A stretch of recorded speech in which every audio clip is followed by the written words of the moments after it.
Hello guys, good evening. So this is a virtual class for you and first experiment in fluid mechanics and hydraulic turbines. We are picking up experimental 1, that is called Pelton turbine. Experiment on Pelton turbine. So what is a turbine? Turbine is nothing but a device which converts hydraulic energy into mechanical energy. There are other types of turbines also there, gaseous turbines, steam turbines.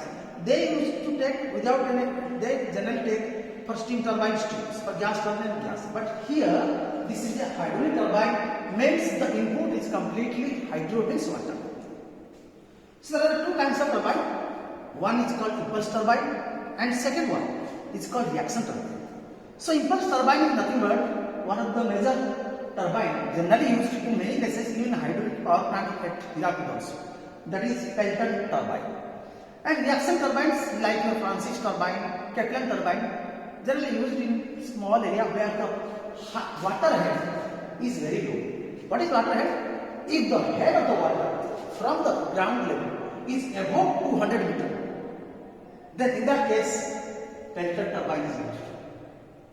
And between 100 meter to 200 meter, then reaction turbine is used. So below 100 meter, even below 10 meter, generally axial turbine and Kaplan turbine is used. But here, why it is called impulse turbine?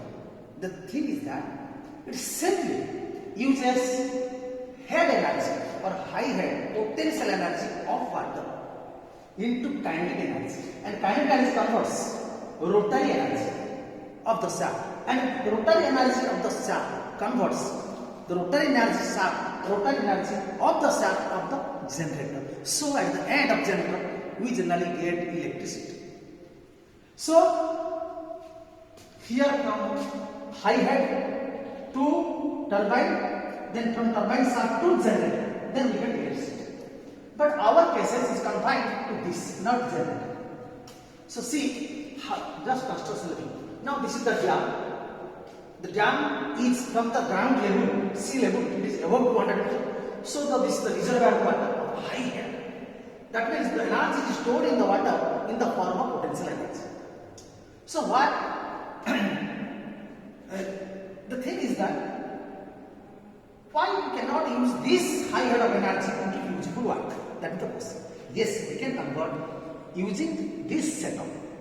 How? Now from the dam, there is a huge hose pipe, generally steel pipes, not like your plastic pipe, steel pipes. That is called penstock. Is used for carrying water from high head to low head. So at the low head, that means the tail race or the ground level, a turbine is fixed. So what is turbine? Turbine is nothing but consists of a shaft. On the periphery of the shaft, there is a runner. Runner means rotor, and on the periphery of rotor, there are blades or vanes. Vanes are called buckets. These are called bucket. This one. So see, this is the shaft, this is the runner. So within the runner, the buckets or vanes or blades are there, and blades are like this. And so the blades are split like this. Two buckets are joined at the joints like this here. This is Z splitter. Z splitter. It splits when the water from the penstock through the nozzle, because nozzle is a device which increases the velocity of water into a maximum level by using sphere control. So when the high velocity of water strikes directly to the buckets at the mid side of the buckets, what happens? If the water splashes out and the direct kinetic energy, thrust energy, pushes the blade or vanes to the upper side. Another comes out. So that means there will be rotation of the turbine takes place. And it gradually increases in this way the water flows and flows. Even the speed increases with 1000 rpm. That's why generally the Pelton turbine is always called as high head, low speed turbine. But in case of Francis turbine, it can increase to 2000 rpm or 3000 rpm. But here maximum 500 to 1/3 rpm.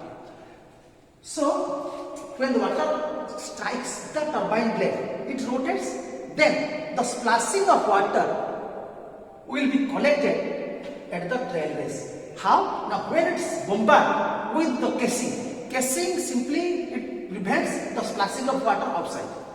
To prevent water, so casing is there, and casing is not at all airtight. There is no airtight, but simply it is kept to prevent the splashing of water from the turbine bucket of the turbine. Now it is gradually collected at where? Tail base. Then it goes to the river side or like this, like it flows to the river like this. So this is the form, and here this is the breaking jet. Suppose we want to stop the turbine. In between a blade breaks. The blade is broken, and instantly we want to stop the turbine. So what we used to do at the moment, another jet of water at a high velocity strikes just opposite to the backside of the blade. Here on the blade, this jet is striking on the blade, but for stopping the turbine, another jet which is inserted in the casing is projected or impacted just backside of the bucket, so that the turbine which is running anti-clockwise then starts gradually decreasing the speed and again reverse its direction. Then turbine stops. And that moment also we used to stop the flow of water. By how? Now this is like a spear, like like this, with the help of the rotor, manually or hydraulically or by mechanical. So we usually when moved by help of the screw, it moves upward, and it covers the whole hole of the nozzle, so the water flow stops. So this is the process. But why happening? The objective of this experiment is to find what is the mechanical efficiency.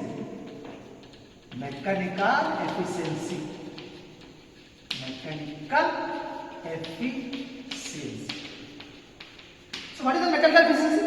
Nothing but always efficiency is always output by input, and when it is multiplied by 100, it gives percentage of efficiency. Then what is output? Output is shaft work.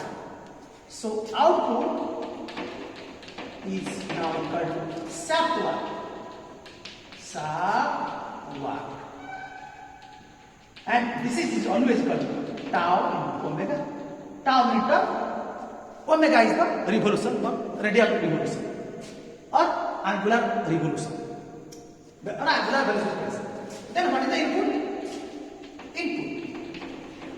Input is always the potential energy available due to the reservation of or reservoir, due to high reservation of water in the reservoir. That means if rho is the mass density of water, g is the gravitational value, g, acceleration due to gravity, then your q, which is also a discharge, and this is the h, which is the head of the water. So this is the head of the water, from head to the dead head. So this is the amount of water stored. Yes. And this is also in kilowatt. This is also in kilowatt. TW and output. So this is also kilowatt. So what is torque? We can find torque T, that is called torque of the shaft, that is always equal to torque, that is equal to S1 minus S2 into R. What is S1?